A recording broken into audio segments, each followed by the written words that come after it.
final decision. Charan, charan, charan. Jude! Yeah!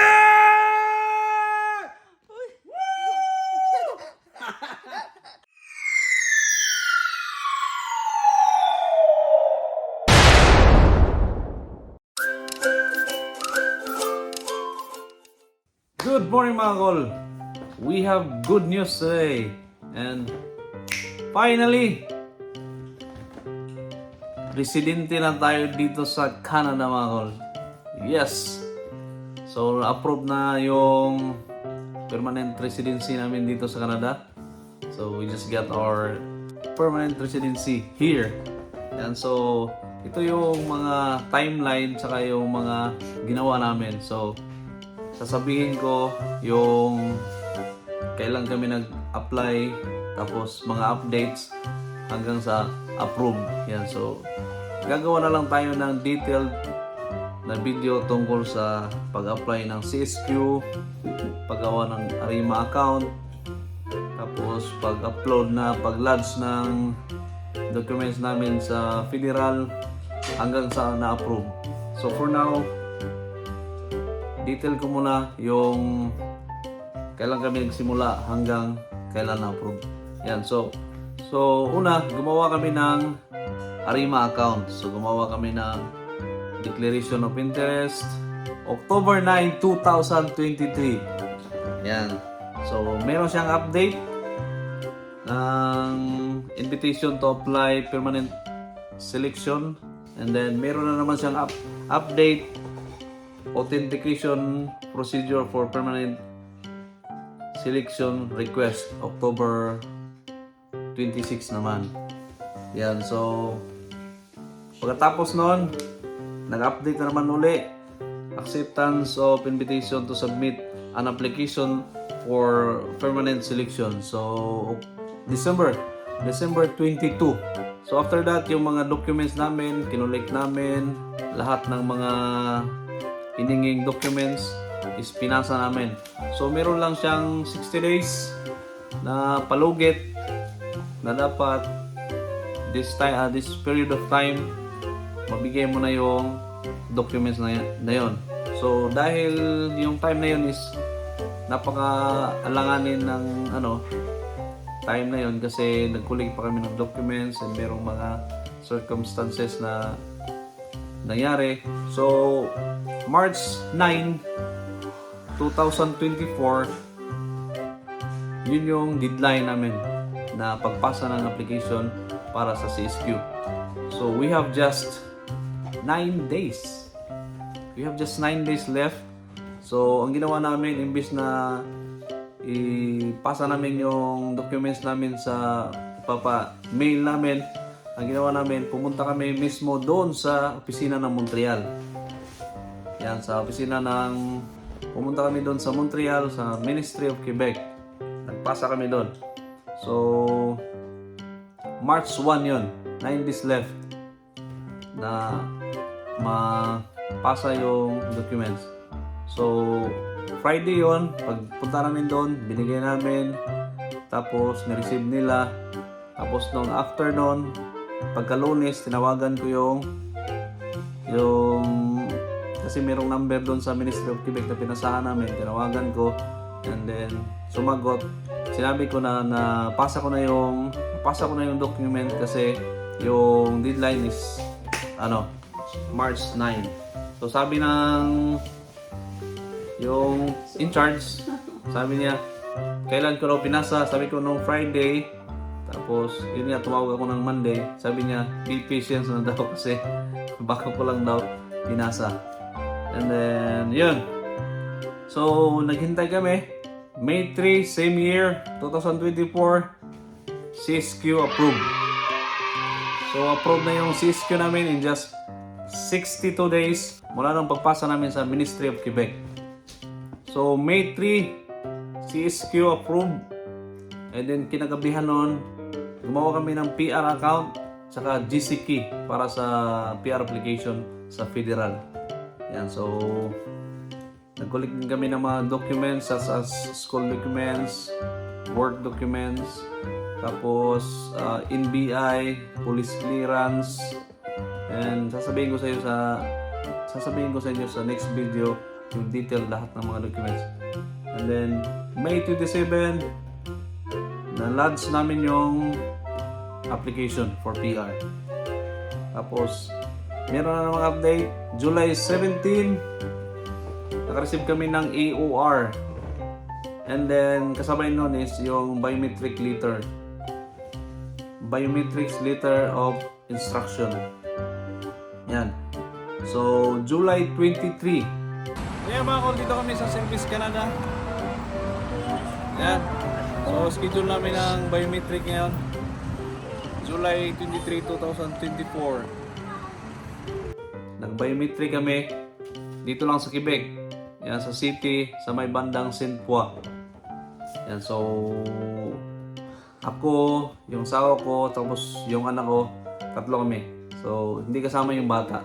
Bago nga pala namin pinasa yung application, is nagbayad kami ng 3,740. So para sa application, para sa biometric and everything.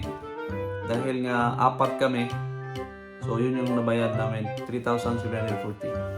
Saka yung bayad din namin sa CSQ application is 1,260. Yan. So pagkatapos namin mag-biometric mga kol, August 10, 2024, medical approved. Yes.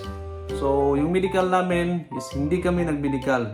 Pero nung pagbasa namin doon sa update is mayroong approved. August 10, 2024, medical pass. So August 10, saktong August 10 ngayong araw, lumabas yung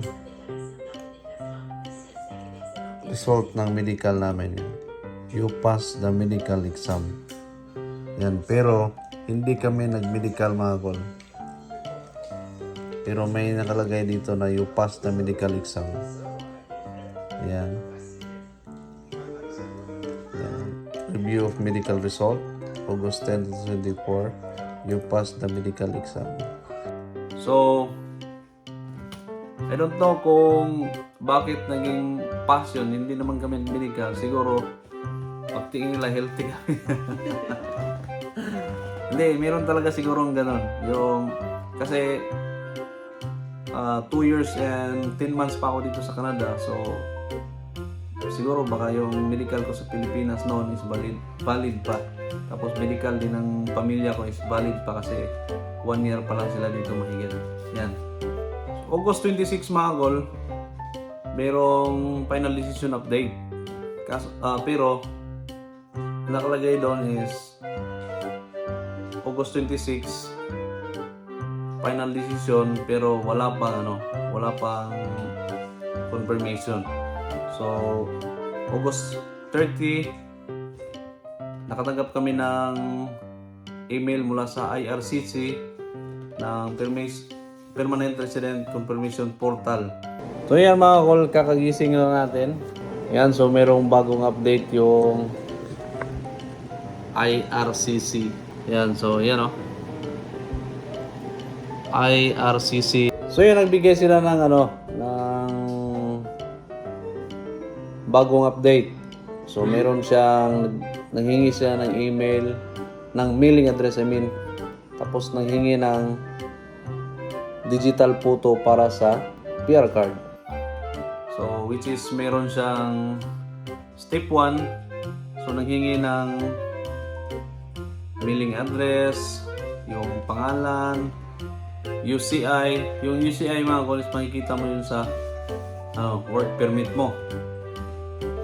And then nanghingi ng mailing address.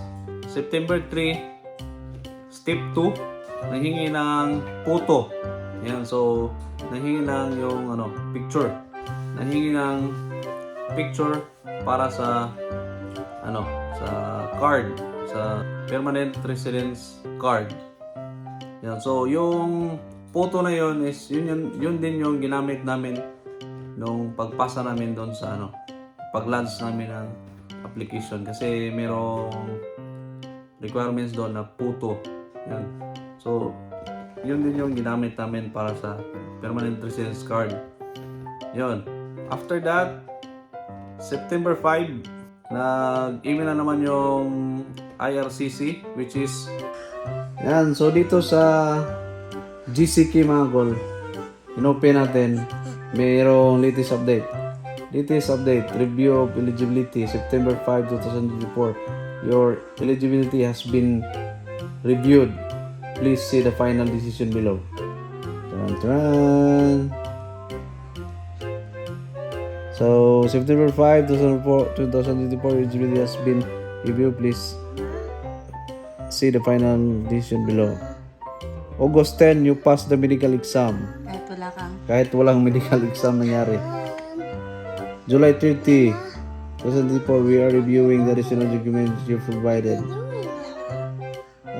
You do not need interview, biometric, you don't need your fingerprints. Background, July 31, 2024, your background check was completed. So, final decision. Final decision. Charan, charan, charan. Jude! Yeah!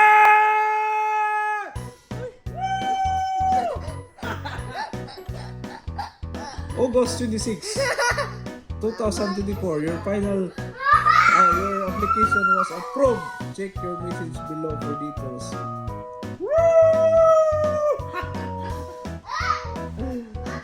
Yan. Naglabas ng Eco PR. Kung makatanggap ka ng Eco PR, it means you are confirmed permanent resident of Canada. Yan. So, residente na tayo dito sa Canada mga gol. And then, maghintay lang tayo ng ilang weeks. Darating na yung card natin. Yan. So, that's the good news. And sa pag-stay ko dito sa Canada for 2 years and 10 months, naging permanent residence tayo dito. And then, kasama natin yung buong pamilya. Sila din ay residente na dito sa Canada. And yung buong process namin mga call is it takes just less than 3 months. Less than 3 months na-approve na yung permanent residency natin. Yan. So sa next video mga call, gagawa tayo ng detailed kung paano natin in-apply yung CSQ mula sa Arima. Nag-create tayo ng account sa Arima hanggang na-approve yung CSQ. And then, gagawa din tayo ng other video mula nung nilodge namin yung application sa federal or permanent residency application. And then, hanggang sa pag-approve.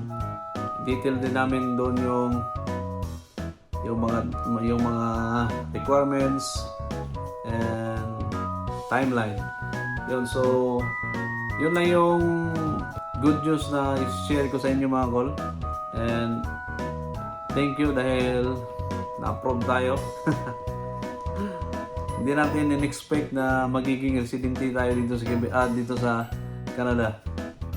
And salamat sa Diyos at dininig yung prayers natin.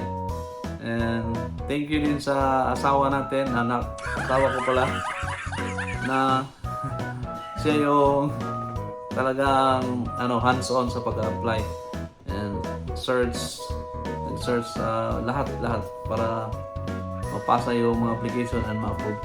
So,